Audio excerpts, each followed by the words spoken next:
안녕하세요. 우리 아이 성장주치 삼성 쑥쑥 성장 클리닉 원장 박성원입니다. 우리 아이가 이제 키가 다른 친구들보다 작은 것 같아요.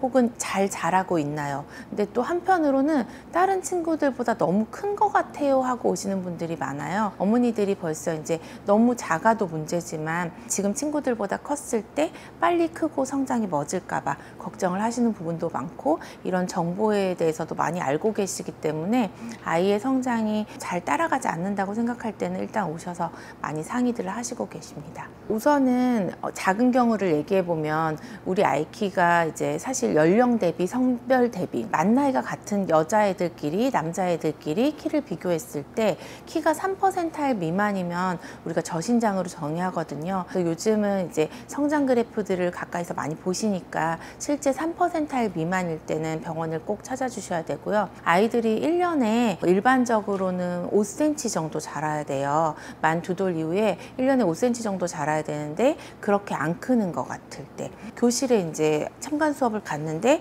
우리 애가 또래들 키보다 머리 하나는 작은 것 같다든지, 또 실제로 아이들 이제 키우시면서 1년 내내 같은 사이즈의 옷을 입고 있다든지, 그리고 친구들보다 2사이즈 이하로 작은 옷을 입고 있다든지, 이럴 때는 병원에 한번 오시는 게 좋고요. 또 엄마들이 요즘은 성장 그래프도 이제 아이들 거 이렇게 그리고 계시거든요. 근데 그렇게 성장 그래프를 그려봤을 때 애가 키가 꾸준히 따라 올라가야 되는데 따라 올라가지 않고 꺾인다든지 성장 속도가 이제 떨어지는 거죠. 그렇게 성장 속도가 떨어진다든지 하시면 병원을 한번 오는 게 좋고요. 또래보다 큰 것 같을 때, 그리고 사춘기 발현이 빠른 것 같을 때, 그래서 여자아이들은 만 8세 전에 가슴 발달의 징후를 보이거나 남자아이들은 만 9세 전에 고환이 4cc 이상 커지면 성조숙을 의심해 볼 수 있거든요. 그럴 때 내원해 보시면 좋을 것 같은데, 사실 실제로 또 아이들이 초등 저학년이 되면 스스로 목욕하는 경우도 많고 해서 이런 징후들을 발견하시기 어려운 경우도 있어요. 어쨌든 좀 일찍 머리 냄새가 나는 것 같거나 얼굴에 피지 분비가 증가하거나 뾰루지 같은 것들이 올라올 때, 그럴 때 한번 내원해 보셔도 좋을 것 같아요. 항상 부모님들도 그런 질문을 많이 하세요. 우리가 성조숙증이면 어떤 치료를 하게 돼요? 라고 물어보시는데, 성조숙증을 치료하기 전에 일단 증상이 의심되면 정확하게 진단을 하는 게 중요해요. 뼈 나이도 찍어보고, 그럴 때 뼈 나이가 빠르다면 호르몬 자극 검사를 해서 실제로 뇌하수체 호르몬샘에서 여성 호르몬, 남성 호르몬을 자극하는 호르몬이 사춘기 중반 이상 증가했다는 증거를 보이면 치료를 고려할 수 있는데, 상황에 따라서 치료하기 전에 정확하게 또 아이들의 성조숙증이 왜 왔는지 추가 검사가 필요한 경우가 있어요. 여자아이들의 성조숙증은 95%가 특발성, 이유가 없는 경우가 많고 병이 아닌 경우가 많지만, 남자아이들은 대부분 이제 50%에선 질환인 경우가 있거든요. 그래서 뇌하수체 호르몬샘의 종양이라든지 부신 호르몬샘, 복부의 종양, 이런 것들을 확인하기 위해서, 또 여자아이들도 그 호르몬이 증가한 수치에 따라서 또 진단된 연령에 따라서 MRI라든지 초음파까지 확인을 하고, 그렇게 해서 특발성 성조숙증 으로 확인이 됐다면 호르몬, 이제 여성 호르몬, 남성 호르몬을 자극하는 호르몬을 억제하는 주사를 병원에 와서 한 달에 한 번, 혹은 3개월에 한 번, 혹은 6개월에 한 번 주사 치료를 하게 되는 경우가 있어요. 사실 성장 호르몬 치료는요, 꼭 치료를 받아야 하는 친구들이 있어요. 그런 친구들은 이제 성장 호르몬 결핍증으로 진단이 됐다든지, 혹은 이제 터너 증후군, 뭐 프레덜리 증후군, 누난 증후군, 이런 증후군처럼 유전대사 질환이 있어서 키가 안 크는 친구들이 있거든요. 별다른 이유가 없고 별다른 질환이나 뭐 유전 질환도 아닌데 키가 3%일 미만으로 작은 친구들이 있어요.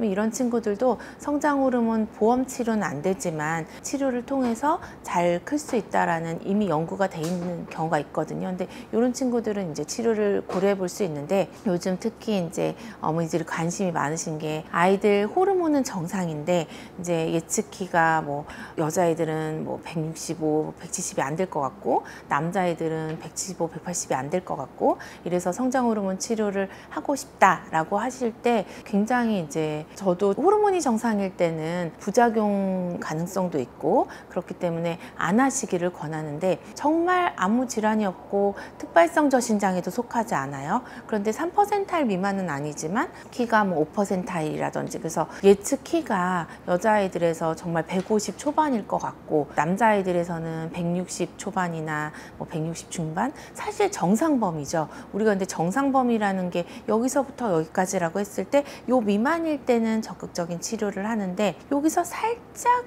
이상일 때, 그럴 때는 또 정말 고민이 되는 거죠.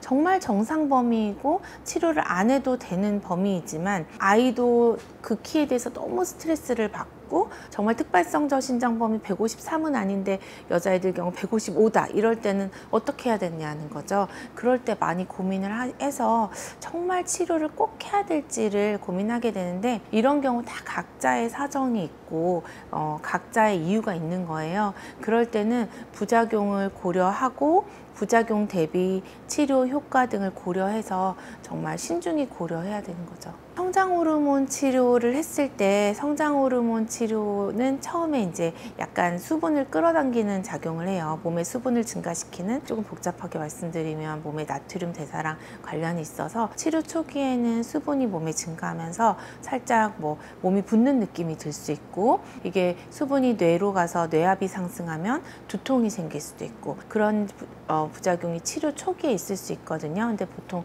적응을 하거나 이거는 치료 초기에 사라지긴 하지만 이런 초기에 부작용이 있을 수 있고, 그리고 그 외에도 이 성장 호르몬이 약간 인슐린 저항성이 생기게 해서 당이 올라가서 이제 혈당, 고혈당이 생기게 한다든지, 말초에서 갑상선 기능을 방해해서 갑상선 기능 저하가 생긴다든지 이런 부작용이 생길 수 있고, 아무래도 약이다 보니까 콩팥 간장에 부담을 줘서 간 수치, 콩팥 수치에 영향을 줄 수 있거든요. 그래서 이런 거에 대해서는 혈액 검사를 주기적으로 모니터를 해야겠죠.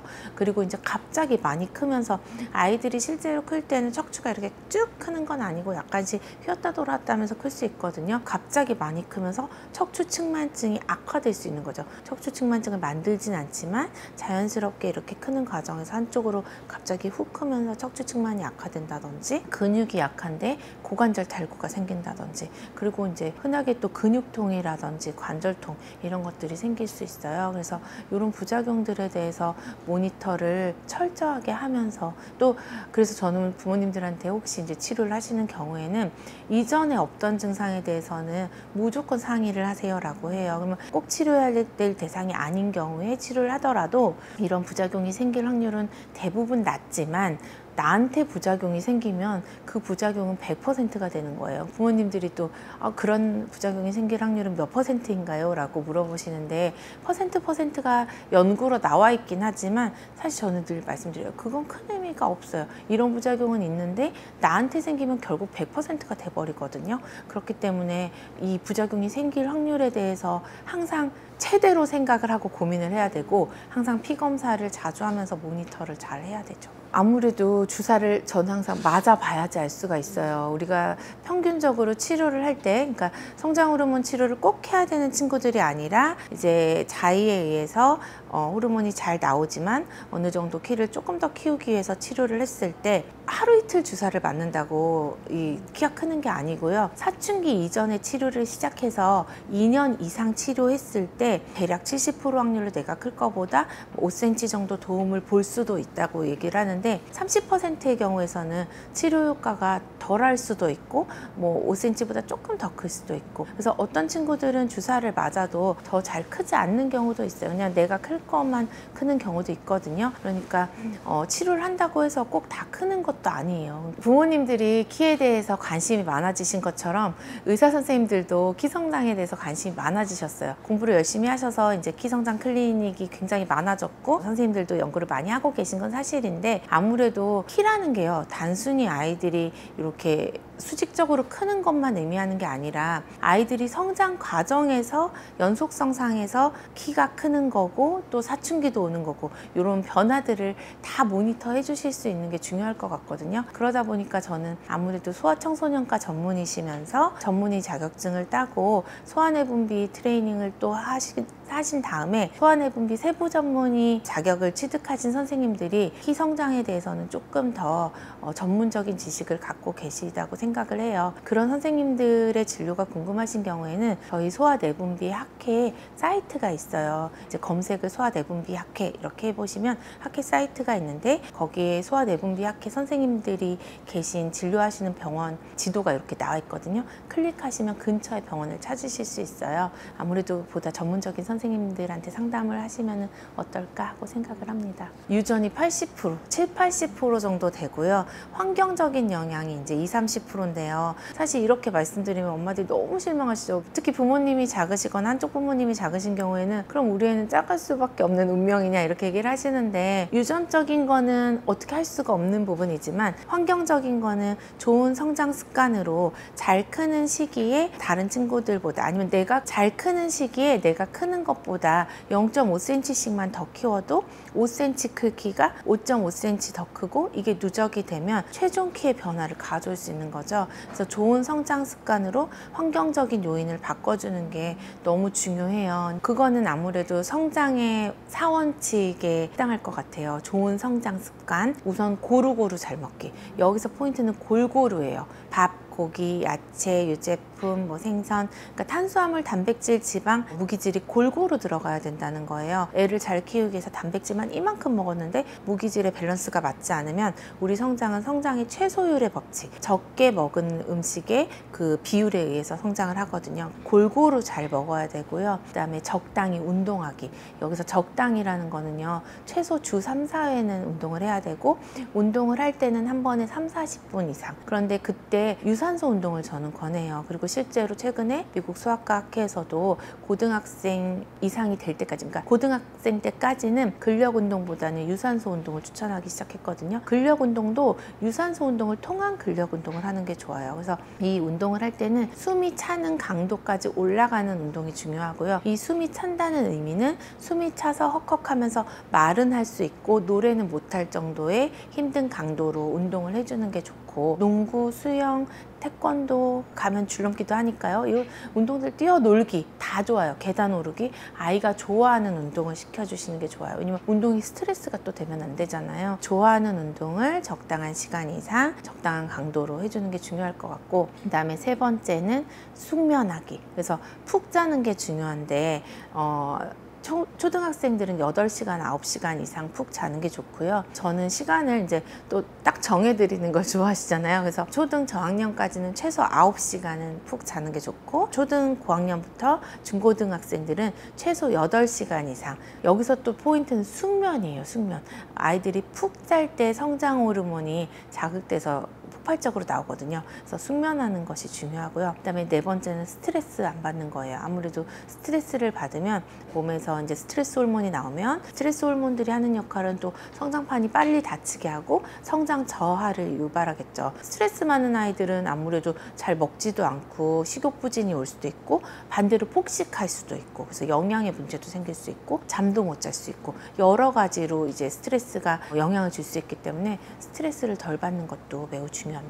제가 성장을 보는 입장에서 말씀드린 것처럼 중요한 거는 뭐든지 자연적으로 섭취하는 게 좋고, 인공적인 거는 그에 미치지를 못해요. 그래서 영양제보다는 골고루 식사하고, 또 채소, 과일 통해서 무기질도 비타민도 섭취하는 게 좋은데, 우리가 이미 연구에 비타민 D는 아이의 성장에 꼭 필요하고 성장에 도움이 된다라고 되어 있어요. 그래서 영양제를 꼭 하나 먹이신다면 저는 비타민 D를 먹이세요라고 말씀을 드리고요. 또 영양제나 이런 것들 너무 많이 먹어서 영양이 과해지면 세포 활성화가 많이 돼서 오히려 성장판이 빨리 닫힐 수도 있거든요. 이게 모든 게 적당한 게 중요한데, 이 적당하려면 자연적으로 식사를 새끼 골고루 잘 먹고, 또 운동하고, 햇빛 쬐고, 이런 자연적인 생활을 통해서 밸런스를 유지하는 게 더 중요한 것 같아요. 사실 아이가 정말 잘 됐으면 좋겠고, 잘 컸으면 좋겠고, 잘 됐으면 좋겠고 하는 게 모든 부모님들의 바람이세요.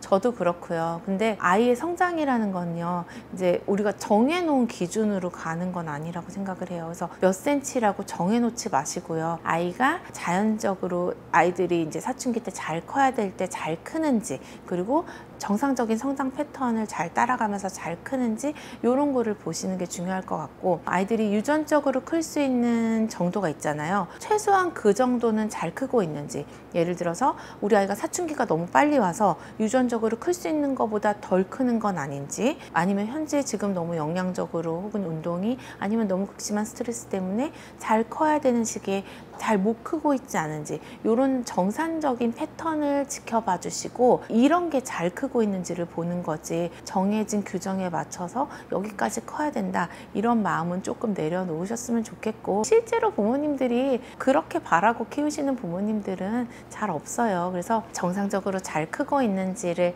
관심을 가지고 지켜봐 주시면 좋을 것 같아요.